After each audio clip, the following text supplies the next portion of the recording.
Hello friends, ધોરણ 12 chemistry chapter 1ના 17મા લેક્ચરમાં આપ સર્વેનું હાર્દિક સ્વાગત છે. લાસ્ટ 16મા લેક્ચરમાં આપણે ચેપ્ટર 1ની તમામ થિયરીઓનો અભ્યાસ પૂર્ણ કરેલો. આજના આ છેલ્લા 17મા લેક્ચરમાં આપણે કેટલાક સારા એવા દાખલાઓ કે જે એક્ઝામમાં પણ પૂછાયેલા છે એવા કેટલાક એક્ઝામ્પલોની ચર્ચા આજના લેક્ચરમાં આપણે કરવાના છીએ. તો લઈએ એક્ઝામ્પલ. તો લઈએ પ્રશ્ન પહેલો. પ્રશ્ન છે, એક ધાતુની ફલક કેન્દ્રિત ઘન રચના. અહીંયા કઈ રચના આપી છે? ફલક કેન્દ્રિત ઘન સ્ટ્રક્ચરમાં હાજર પરમાણુઓનું કુલ કદ કેટલું થાય? હવે પહેલું તો ફલક કેન્દ્રિત સ્ટ્રક્ચર હોય એફસીસી રચના, તો એની અંદર હાજર પરમાણુ કેટલા? એફસીસી એક એકમ કોષ હોય,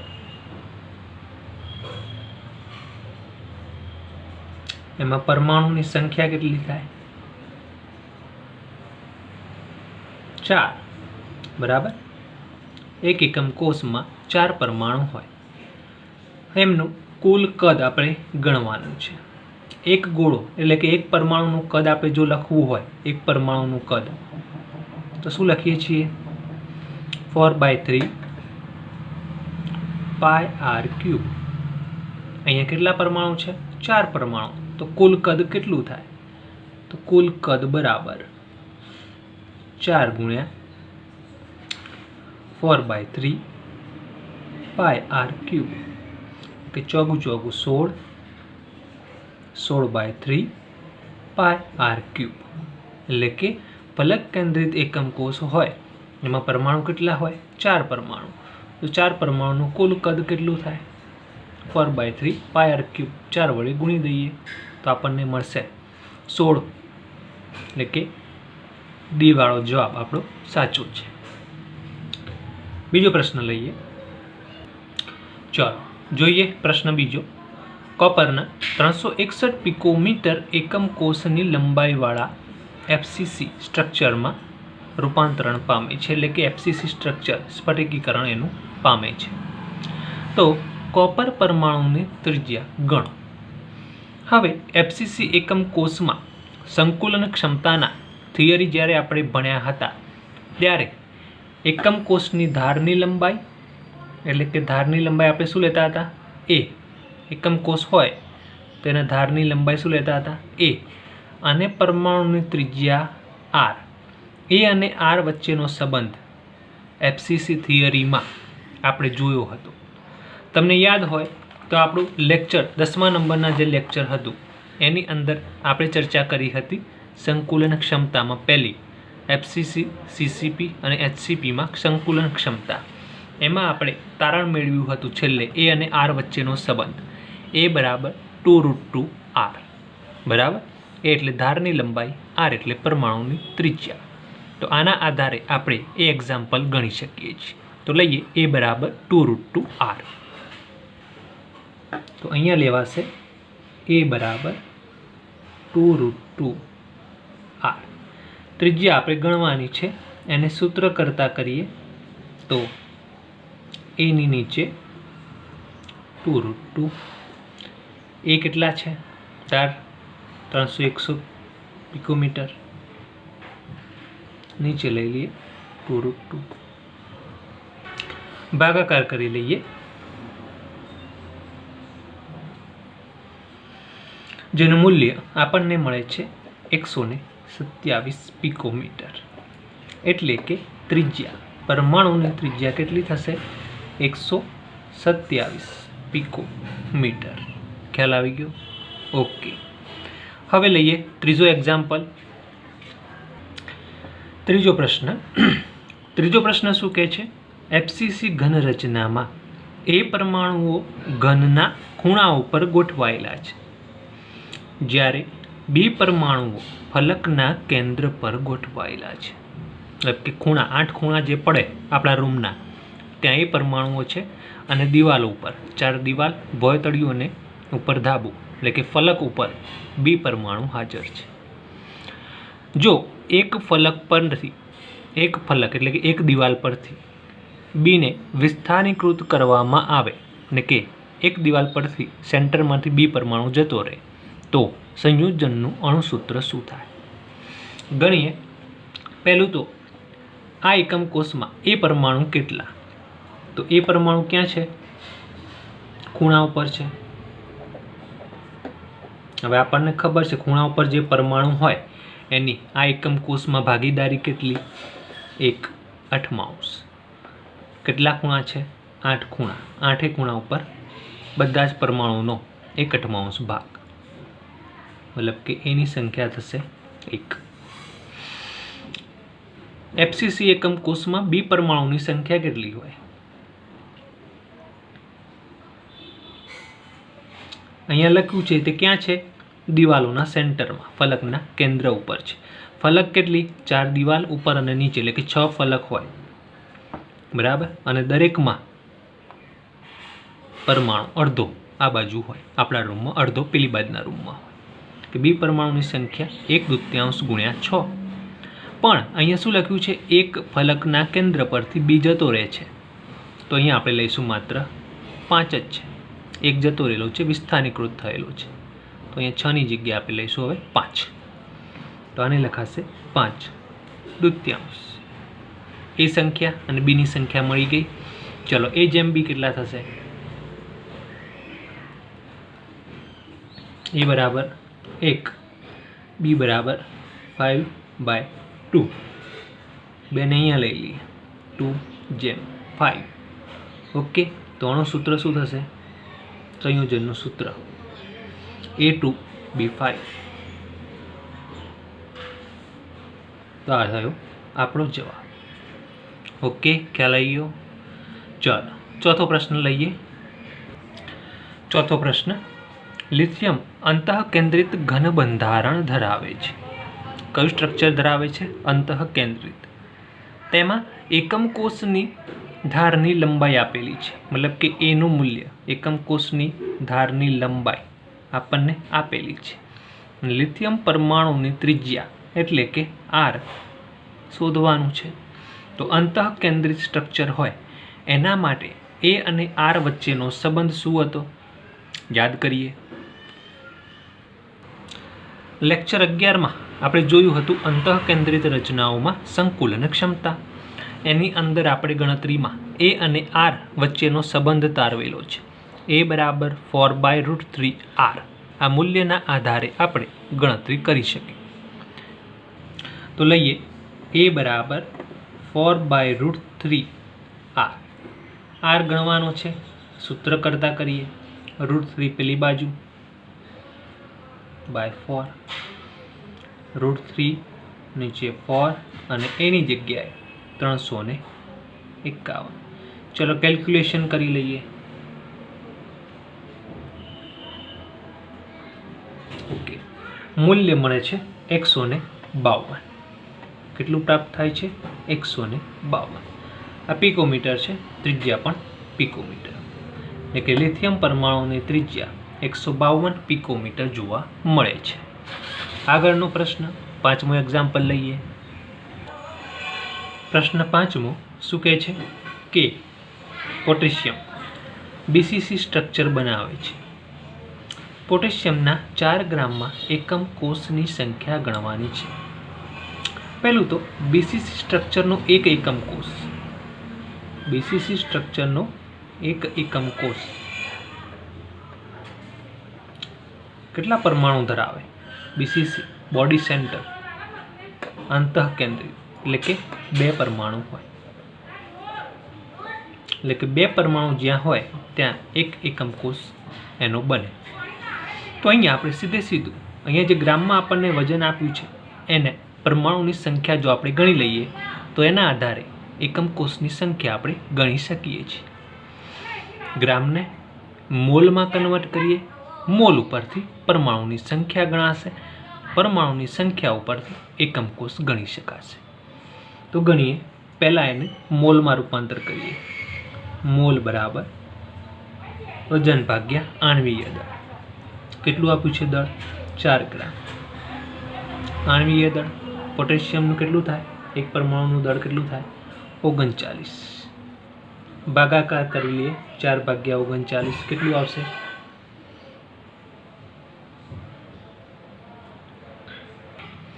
જે મળશે 0.103 મોલ. મોલમાંથી પરમાણુ ગણી લઈએ તો આપણને ખ્યાલ છે કે મોલને એવોગેડ્રો અચળાંક વડે ગુણવાથી પરમાણુ સંખ્યા આપણને મેળવી શકાય છે. કેટલા છે? 23. ગુણાકાર કરી લઈએ. મૂલ્ય શું મળશે આપણને? 0.62 ગુણ્યા 10⁻23 આટલા પરમાણુ. આ 4 ગ્રામના જથ્થામાં આટલા પરમાણુ હાજર હશે. પરમાણુના આધારે એકમ કોષની સંખ્યા ગણીએ તો અહીંયા લખેલું છે 2 પરમાણુ બરાબર 1 એકમ કોષ. 2 પરમાણુ બરાબર 1 એકમ કોષ. આટલા પરમાણુ કેટલા છે? 0.620 ગુણ્યા 10⁻23 આટલા પરમાણુ બરાબર એકમ કોષની સંખ્યા કેટલી? 0.620 ગુણ્યા 10⁻23 ભાગ્યા 2. ગુણાકાર કરી લઈએ. મૂલ્ય મળશે 0.310 10⁻23. એક પોઈન્ટમાં લખવું હોય તો શું લખી શકાય? 3.10. અહીંયા કેટલી વધશે? જમણી બાજુ ખસ્યા 1 પોઈન્ટ. અહીંયા 10⁻22. આટલા એકમ કોષ અહીંયા 4 ગ્રામના જથ્થામાં એકમ કોષની સંખ્યા કેટલી મળશે? 3.10 ગુણ્યા 10⁻22 જેટલા એકમ કોષ જોવા મળે છે. આગળનો પ્રશ્ન લઈએ 6 નંબરનો. જો છઠ્ઠો પ્રશ્ન એક સરસ પ્રશ્ન છે, ટ્વિસ્ટ કરીને પૂછેલો છે. એક ફલક કેન્દ્રિત ઘન બંધારણ ધરાવતા આયોનિક ઘન એટલે કે જેમાં ધનાયનો અને ઋણાયનો છે. ધારની લંબાઈ 508 પિકોમીટર છે. જો ધન આયનની ત્રિજ્યા 110 પિકોમીટર હોય તો ઋણ આયનની ત્રિજ્યા કેટલી? હવે ફલક કેન્દ્રિત ઘન બંધારણમાં આપણે એ અને આર વચ્ચેનો સંબંધ જાણીએ છીએ. ત્યાં આપણે ત્રિજ્યા પણ શોધી શકીએ. આર એટલે કે ત્રિજ્યા. એ ત્રિજ્યા કોની મળે? પણ અહીંયા ધન આયનની ત્રિજ્યા આપેલી છે અને ઋણ આયનની ત્રિજ્યા ગણવાની છે. હવે આયોનીય ઘન હોય એટલે ઋણ આયનો જે કદમાં મોટા છે એ આખું સ્ટ્રક્ચર તૈયાર કરશે. ફોર એક્ઝામ્પલ એક સાઈડના ખૂણાની રચના દોર તો અહીંયા ફલક કેન્દ્રિત પરમાણુ મોટા પરમાણુ આ મુજબ ગોઠવાયેલા હશે. એટલે કે આખું સ્ટ્રક્ચર બનાવશે અને વચ્ચે જે છિદ્રો રચાય છે એ છિદ્રોમાં ધન આયનો ગોઠવાયેલા હશે. હવે ધારો કે આપણે આ ધારની લંબાઈ લઈએ છીએ એ, જે આપણને અહીંયા 508 આપેલી છે. કેટલી છે? 508 પિકોમીટર. ધન આયન, આ ધન આયન નાનો, એની ત્રિજ્યા આર પ્લસ તરીકે લઈએ. કેટલી આપી છે? 110 પિકોમીટર. તો આર માઇનસ એટલે કે ઋણ આયનની ત્રિજ્યા કેટલી થાય? તો અહીંયા જુઓ, આ ધારની જે લંબાઈ છે ઋણ આયનની ત્રિજ્યા, આ ઋણ આયનની ત્રિજ્યા, ધન આયનની 2 ત્રિજ્યાઓ જેટલી થાય છે. મતલબ અહીંયા લખી શકીએ આર માઇનસ પ્લસ ધન આયનની ત્રિજ્યા, બીજી વખત ધન આયનની ત્રિજ્યા, અને એટલે કે 2 વખત ઋણ આયનની ત્રિજ્યા, 2 વખત ધન આયનની ત્રિજ્યા. અહીંયા આપણને જે મૂલ્યો આપેલા છે મૂકી દઈએ. એનું મૂલ્ય આપેલું છે 508 પિકોમીટર. 2 ઋણ આયનનું ગણવાનું છે, ધન આયન 110. કેલ્ક્યુલેશન કરી લઈએ. ગુણાકાર સામે લઈ જઈએ બાદબાકી, તો આપણને આર માઇનસનું મૂલ્ય મળશે. ચાલો કરી લઈએ કેલ્ક્યુલેશન.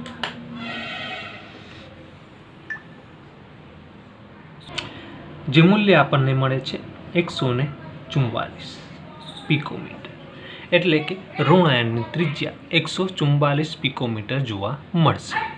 ઓકે, ખ્યાલ આવી ગયો. ચલો આગળનો 7મો દાખલો જોઈએ. सातमो प्रश्न है, एक आयोनिक ऑक्साइड में ऋण आयन O-2 ऋण आयनो HCP गोठवणी बनावे छे, ज्यारे धन आयन अष्टफलकीय छिद्रोना 2/3 भाग रोके छे। तो अणुसूत्र शुं थाय? चलो धारी लईए ऋण आयनो कि जे HCP रचना बनावे छे। तो ऋण आयनना परमाणुनी संख्या कहीं पण धारी लईए। चलो 100 धारवी, 50 धारवी, जे धारवी, चलो x धारीए x। तो अष्टफलकीय छिद्रो केटला? जेटला परमाणुनी संख्या होय, जेटली परमाणुनी संख्या होय तेटला ज अष्टफलकीय छिद्रो जोवा मळे, आटली संख्या। तो धन आयनोनी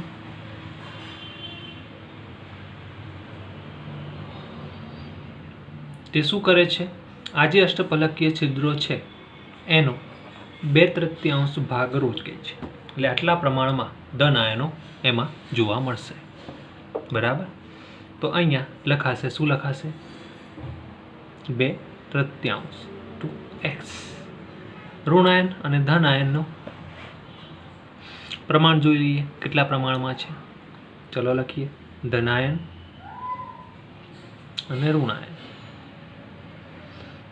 धन आयन 2/3 x, ऋण आयन x, x x जैसे 3 ने पेली बाजू लई जाओ 2/3। धन आयन प्रमाण 2, ऋण आयन प्रमाण 3 जोवा मळशे। जेनु आणवीय सूत्र लखवुं होय तो धन आयन जे पण होय, दाखला तरीके मेटल धन એટલે કે M2, ऋण आयन कयो हतो? O, એટલે કે M2 અને O3। આ થશે એનું અણુસૂત્ર। ઓકે, ખ્યાલ આવી ગયો। ચલો 8મો દાખલો જોઈએ આગળનો। ચલો અહીંયા પ્રશ્ન છે, C એનાયન છે, ઋણ આયન CCP રચના બનાવે છે। A કેટાયન છે, ધનાયન 50% સમચતુષ્ફલકીય છિદ્રો રોકે છે, અને B પણ કેટાયન છે, ધનાયન છે, જે 50% અષ્ટફલકીય છિદ્રો રોકે છે। तो अणुसूत्र शू थशे? तो पहला तो C के जे CCP स्ट्रक्चर तैयार करे छे मोटा आयनो, एमनी संख्या धारी लईए। C परमाणुनी संख्या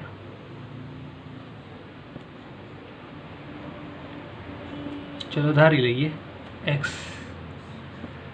तो समचतुष्फलकीय અને અષ્ટફલકીય છિદ્રો કેટલા થાય? પહેલા અષ્ટફલકીય લખીએ। અષ્ટફલકીય છિદ્રો કેટલા? જેટલા પરમાણુ એટલા જ અષ્ટફલકીય। સમચતુષ્ફલકીય છિદ્રો કેટલા? ડબલ આના કરતા 2x। ઓકે, હવે અહીંયા જુઓ, એ પરમાણુ 50% સમચતુષ્ફલકીય છિદ્રો રોકે છે, તો આના 50% એટલા એ પરમાણુ થશે। તો એ પરમાણુની સંખ્યા કોના 50%? समचतुष्फलकीय छिद्रों 50%। तो समचतुष्फलकीय छिद्रों 50%। चलो टका काढ नाखीए। टका काढवा એટલે નીચે 100, 2x 50 નીચે 100। चलो 50 × 100, 2 जैसे शू वधी? x વધ્યા। B परमाणुनी संख्या, बी में शू लख्यु है? बी 50% अष्टफलकीय छिद्रो रोके छे। अष्टफलकीय केटला छे? आटला, एना 50%। टका काढी नाखीए तो नीचे 100, 50 × 100, तो आने लखाशे x/2। C नी संख्या है, A नी संख्या, B नी संख्या। चलो प्रमाण गणी लईए, A जेम B जेम C।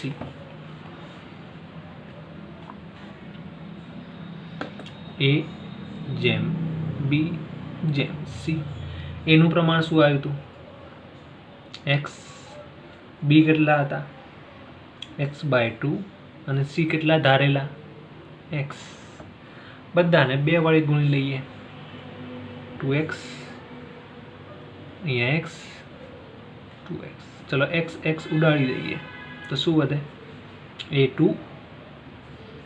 B1 અને C2 તો આ થયું આપણું આણ્વીય સૂત્ર, આને કહેવાશે આપણું અણુ સૂત્ર. ઓકે, ખ્યાલ આવી ગયો. તો અહીંયા સી અને એ પરમાણુ અને બી પરમાણુનું જે પ્રમાણ મળે એના આધારે આપણે અણુસૂત્ર નક્કી કરી શકીએ છીએ. ચલો હવે આગળનો પ્રશ્ન જોઈએ. 9મો પ્રશ્ન. સરસ મજાનો 9મો પ્રશ્ન છે. ટ્વિસ્ટ થઈને આવા પ્રશ્નો, ટૂંકા પણ શોર્ટ પ્રશ્નો, વિચાર માગી લે એવા પ્રશ્નો આવા મુકાય છે. 1 ગ્રામ NaClના સ્ફટિકમાં ખાલી જગ્યા એકમ કોષ હોય. આવો એક પ્રશ્ન આપણે આગળ પણ ગણેલો છે, પણ એમાં સ્પષ્ટ શબ્દોમાં કહ્યું હતું કે જે આપણને આપેલું હતું 4 ગ્રામ એ પદાર્થ FCC કે બંધારણ ધરાવે છે. જોઈ લઈએ રકમ શું હતી. અરે 4 ગ્રામ પોટેશિયમ BCC સ્ટ્રક્ચર બનાવે છે. તો એકમ કોષની સંખ્યા કેટલી? પહેલાં મોલ ગણ્યા, મોલમાંથી પરમાણુની સંખ્યા અને પરમાણુ પરથી એકમ કોષની સંખ્યા. પણ અહીંયા આપણને ખ્યાલ હતું કે પોતે BCC સ્ટ્રક્ચર બનાવે છે, એટલે આપણે સીધું લઈ લીધું કે BCCનો એક એકમ કોષ 2 પરમાણુ ધરાવે છે. પણ NaClમાં આપણને યાદ હોવું જોઈએ NaClનું સ્ટ્રક્ચર કેવું છે? FCC સ્ટ્રક્ચર ધરાવે છે. NaCl સ્ફટિક કયું સ્ટ્રક્ચર ધરાવે? FCC. તો FCC એકમ કોષ માટે પરમાણુ સંખ્યા કેટલી?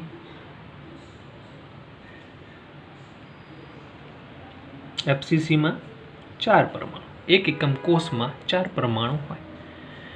ટૂંકમાં 4 પરમાણુ પરથી એકમ કોષ નક્કી કરી શકીએ કે 4 પરમાણુ થાય ત્યારે એક એકમ કોષ રચાય છે. અહીંયા કેટલા પરમાણુ હશે? તો પહેલાં ગ્રામને મોલમાં કન્વર્ટ કરો, મોલને પરમાણુની સંખ્યામાં. ચલો NaClના મોલ ગણીએ. કેટલું આપ્યું છે દળ? 1 ગ્રામ. અને આણ્વીય દળ, આણ્વીય દળમાં NaClનું આણ્વીય દળ ગણી લઈએ. તો સોડિયમ પરમાણુનું દળ પ્લસ ક્લોરીન પરમાણુનું દળ. સોડિયમનું કેટલું થાય? 23, ક્લોરીન 35.5.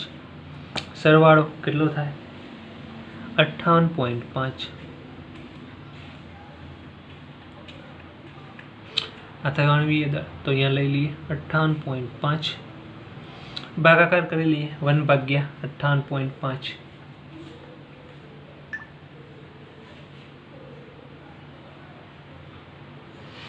જવાબ મળે છે 0.01709. 0.01709 આટલા મોલ આવ્યા. હવે મોલને પરમાણુમાં કન્વર્ટ કરો તો જે મોલ સંખ્યા મળી છે એને એવોગેડ્રો અંક વડે ગુણી લઈએ. 6.022 ગુણ્યા 10⁻23. ચલો ગુણાકાર.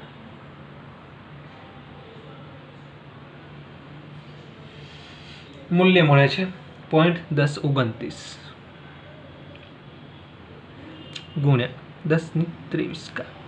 આટલા પરમાણુ. હવે 4 પરમાણુએ એક એકમ કોષ, આટલા પરમાણુએ એકમ કોષની સંખ્યા કેટલી? તો અહીંયા લખું 4 પરમાણુ બરાબર એક એકમ કોષ. તો અહીંયા 0.10⁻23 આટલા પરમાણુ બરાબર કેટલા એકમ કોષ? ચલો ગણી લઈએ. તો ગુણાકાર 0.1029 ગુણ્યા 10⁻23 નીચે આવશે ભાગ્યા 4. ભાગાકાર કરી લઈએ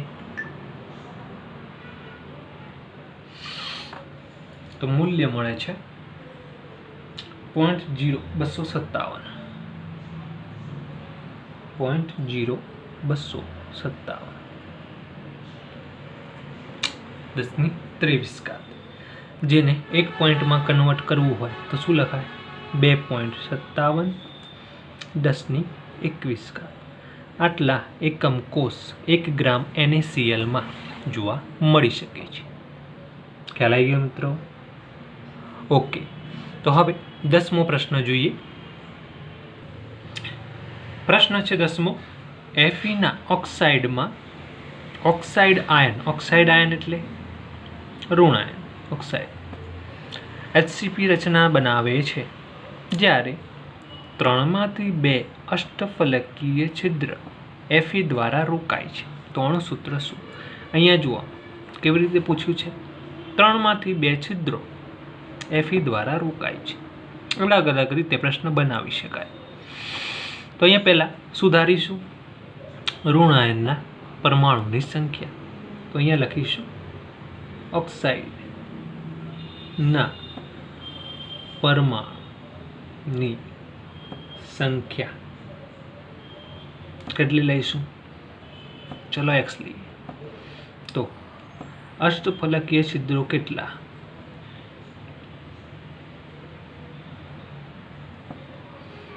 જેટલા પરમાણુ એટલા અષ્ટફલકીય છિદ્રો. એમાંથી Fe દ્વારા કેટલા રોકાય છે? 3માંથી 2. મતલબ કે જે અષ્ટફલકીય છિદ્રો રચાયા એના 3માંથી 2 એટલે કે 2/3 જેટલા છિદ્રો કોના દ્વારા રોકાય છે? Fe.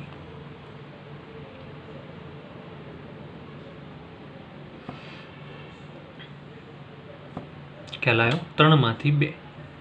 3 એમાંથી 2 કે 2/3 છિદ્રો Fe પરમાણુ દ્વારા રોકાય છે. તો એનું અણુસૂત્ર શું? તો અહીંયા આવશે 2/3x. હવે ઓક્સાઇડ અને Feની પ્રમાણ જોઈ લઈએ. Fe કેટલા છે? 2/3 XO x ધારેલા છે. x જતા રહ્યા, 3ને આ બાજુ લઈ લો, 2/3 પ્રમાણ જોવા મળશે. પરિણામે અણુસૂત્ર શું લખાશે?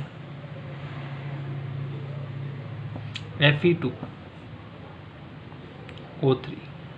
આ થશે આપણું આણ્વિય સૂત્ર. ઓકે, ખ્યાલ આવી ગયો? તો અહીંયા આપણે આજે 10 પ્રશ્નો 10 સારા એવા દાખલા કેલ્ક્યુલેશનમાં જોયા. આના સિવાય પણ બીજા થોડા ઘણા દાખલા છે જે આપણે નેક્સ્ટ લેક્ચરમાં જોઈશું. ઓકે, ચલો, થેન્ક યુ.